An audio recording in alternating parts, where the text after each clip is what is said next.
حضور اکرم صلی اللہ علیہ وسلم پر وحی کا ابتدائی دور اچھے سچے پاکیزہ خوابوں سے شروع ہوا۔ آپ خواب میں جو کچھ دیکھتے وہ صبح کی روشنی کی طرح صحیح اور سچا ثابت ہوتا۔ پھر من جانب قدرت آپ تنہائی پسند ہو گئے اور آپ صلی اللہ علیہ وسلم نے غار حرا میں خلوت نشینی اختیار فرمائی اور کئی دن اور رات وہاں مسلسل عبادت اور یاد الہی و ذکر و فکر میں مشغول رہتے، جب تک گھر آنے کو دل نہ چاہتا۔ توشہ ہمراہ لیے ہوئے وہاں رہتے۔ توشہ ختم ہونے پر ہی اہلیہ محترمہ حضرت خدیجہ رضی اللہ تعالی عنہا کے پاس تشریف لاتے اور کچھ توشہ ہمراہ لے کر پھر وہاں جا کر خلوت گزین ہو جاتے۔ یہی طریقہ جاری رہا یہاں تک کہ آپ پر حق منکشف ہو گیا اور آپ غار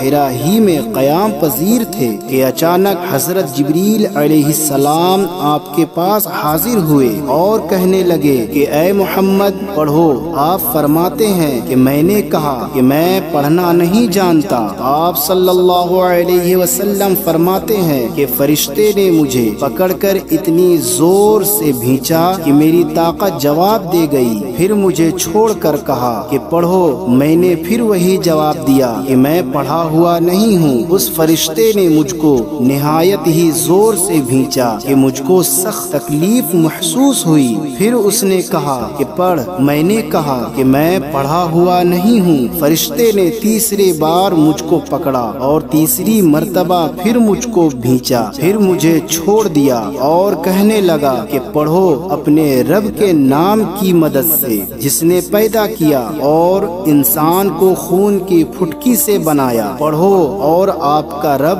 بہت ہی مہربانیاں کرنے والا ہے۔ بس یہی آیتیں آپ حضرت جبریل علیہ السلام سے سن کر اس حال میں غار حرا سے واپس ہوئے کہ آپ کا دل اس انوکھے واقعہ سے کانپ رہا تھا۔ آپ حضرت خدیجہ کے ہاں تشریف لائے اور فرمایا کہ مجھے کمبل اڑھا دو، مجھے کمبل اڑھا دو۔ لوگوں نے آپ کو کمبل اڑھا دیا۔ جب آپ کا ڈر جاتا رہا تو آپ نے اپنی زوجہ محترمہ حضرت خدیجہ رضی اللہ تعالی عنہا کو تفصیل کے ساتھ یہ واقعہ سنایا اور فرمانے لگے کہ مجھ کو اب اپنی جان کا خوف ہو گیا ہے۔ آپ کی اہلیہ محترمہ حضرت خدیجہ رضی اللہ تعالی عنہا نے آپ کی ڈھارس بندھائی اور کہا کہ آپ کا خیال صحیح نہیں ہے، خدا کی قسم آپ کو اللہ کبھی رسوا نہیں کرے گا۔ آپ تو اخلاق فاضلہ کے مالک ہیں، آپ تو کنبہ پرور ہیں، بے قصوں کا بوجھ اپنے سر پر رکھ لیتے ہیں، مفلسوں کے لیے آپ کماتے ہیں، مہمان نوازی میں آپ بے مثال ہیں اور مشکل وقت میں آپ امر حق کا ساتھ دیتے ہیں۔ ایسے اوصاف حسنہ والا انسان یوں بے وقت ذلت و خواری کی موت نہیں پا سکتا۔ پھر مزید تسلی کے لیے حضرت خدیجہ رضی اللہ تعالی عنہا آپ صلی اللہ علیہ وسلم کو ورقہ بن نوفل کے پاس لے گئیں جو ان کے چچا زاد بھائی تھے اور زمانہ جاہلیت میں نصرانی مذہب اختیار کر چکے تھے اور عبرانی زبان کے کاتب تھے۔ چنانچہ انجیل کو بھی حسب منشأ خداوندی عبرانی زبان میں لکھا کرتے تھے۔ انجیل سریانی زبان میں نازل ہوئی تھی، پھر اس کا ترجمہ عبرانی زبان میں ہوا۔ ورقہ اسی کو لکھتے تھے۔ وہ بہت بوڑھے ہو گئے تھے، یہاں تک کہ ان کی بینائی بھی رخصت ہو چکی تھی۔ حضرت خدیجہ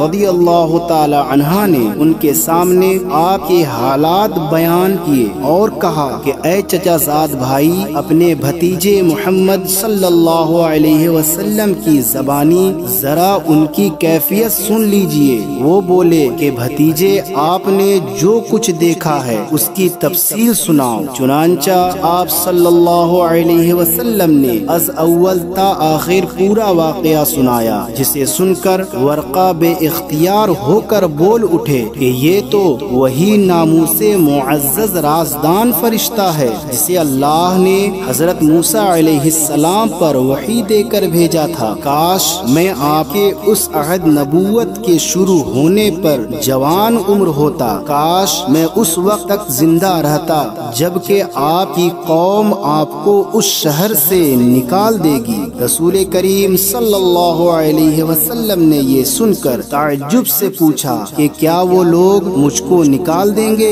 حالانکہ میں تو ان میں صادق و امین و مقبول ہوں؟ ورقہ بولا، ہاں یہ سب کچھ سچ ہے، مگر جو شخص بھی آپ کی طرح امر حق لے کر آیا لوگ اس کے دشمن ہو گئے ہیں۔ اگر مجھے آپ کی نبوت کا وہ زمانہ مل جائے تو میں آپ کی پوری مدد کروں گا۔ مگر ورقہ کچھ دنوں کے بعد انتقال کر گئے، پھر کچھ عرصہ تک وحی کی آمد موقوف رہی۔ صحیح بخاری حدیث نمبر 3۔